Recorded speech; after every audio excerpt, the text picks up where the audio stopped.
Enhorabona, Amat, per aquesta iniciativa i també per tota una trajectòria que els veïns de Sant Just coneixem molt bé. Moltes gràcies per convidar-me a participar gravant aquest vídeo. M'heu preguntat per les perspectives econòmiques i el primer que he de dir és que la característica fonamental de les perspectives en un moment com l'actual és la seva incertesa. En un any normal, les diferències entre els diferents analistes pot ser d'unes poques dècimes en termes de la previsió de creixement del producte interior brut, per exemple. Aquest any, en canvi, les diferències entre d'uns i d'altres són de diversos punts percentuals. Tenim, per exemple, un rang de previsió de caiguda del PIB per aquest exercici 2020 que fluctua entre un 10% i un 15%. Són diferències molt considerables. Ens posem tots d'acord, però, que trigarem uns anys en tornar als nivells d'activitat previs a la Covid. En el millor dels casos, segurament serà el 2022. Probablement haguem d'esperar al 2023. És veritat que hem començat a veure una recuperació o un rebot fort d'alguns indicadors econòmics. El que no sabem és a quin ritme prosseguirà aquesta recuperació. Per posar un exemple, un indicador que seguim molt de prop des de CaixaBank és tota l'activitat amb targetes. Targetes de crèdit, targetes de dèbit, en comerç presencial, en comerç electrònic, en reintegraments de caixers, amb targetes espanyoles, targetes estrangeres. Què estem veient en aquest espai? Doncs estem veient que, per exemple, tota l'activitat amb targetes espanyoles s'ha recuperat de manera molt considerable. És una activitat que estava caient en el mes d'abril, el pitjor dels mesos recents, prop d'un 50% en termes interanuals, i que al mes de maig, en lloc de caure un 50%, estava caient un 30%. Al mes de juny, en lloc de caure un 30%, queia un 10%. I les dues primeres setmanes de juliol ja estem amb creixements propers al 0%. És una recuperació molt considerable, com deia. Quan mirem les targetes estrangeres, però, el que veiem és que una caiguda que en el mes d'abril era del 90%, continua sent una caiguda molt considerable del 65% les dues primeres setmanes de juliol. Què vol dir això? Que aquesta recuperació, aquest rebot va per barris i que hi ha negocis, per exemple, aquells negocis més exposats al visitant estranger i al turista internacional, que encara estan patint força. De què dependrà la velocitat i com seguirà aquesta recuperació? Jo crec que fonamentalment és de 4 factors. Per una banda, de la nostra capacitat de conviure amb el virus. Encara el tindrem rodant per aquí durant uns quants mesos o uns quants trimestres sense poder comptar amb una vacuna o una teràpia efectiva per fer-hi front. La clau serà que aquesta convivència sigui el més harmònica possible. Què vol dir això?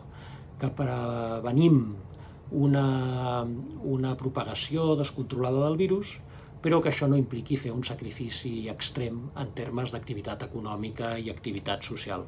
Això requereix accions individuals, la higiene de mans, les mascaretes, la distància social, també des del punt de vista de les empreses, doncs que hi hagi un entorn segur pels treballadors i pels clients, però sobretot també requereix que des del punt de vista de les administracions públiques hi hagi una capacitat de detecció ràpida de brots, de control d'aquests brots i de seguiment d'aquelles persones que es poden veure afectades per aquests brots.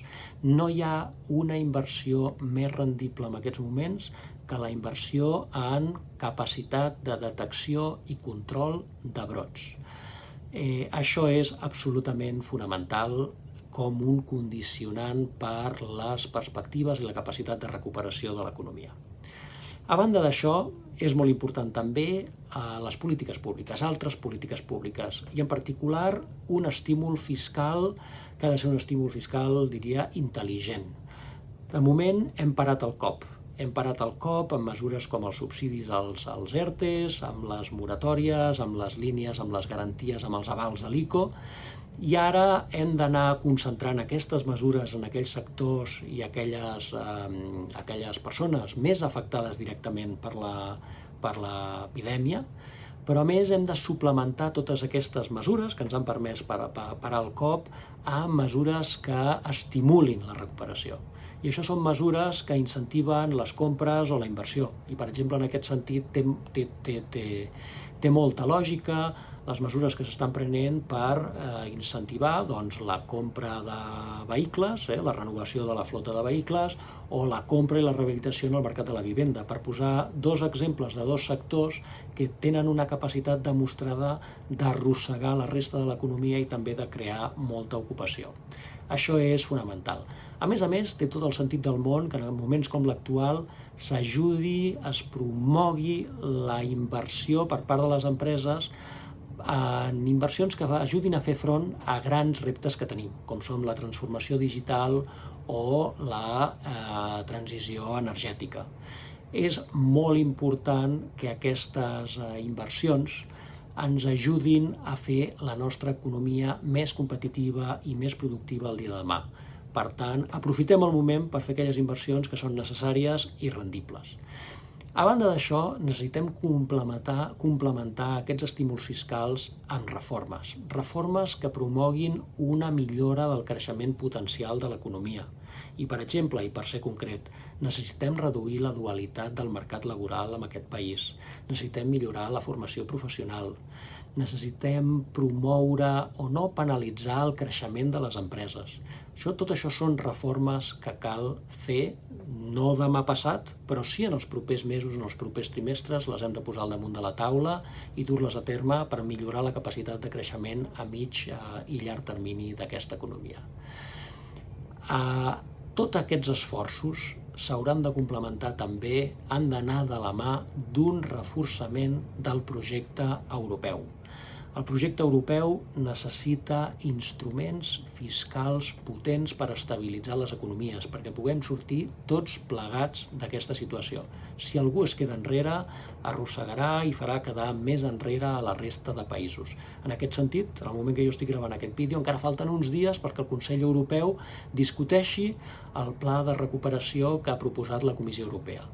I espero que el puguin aprovar perquè seria un pas importantíssim per reforçar aquestes institucions que han de permetre acompanyar i ajudar a que tots els països membres puguin dur a terme aquestes polítiques.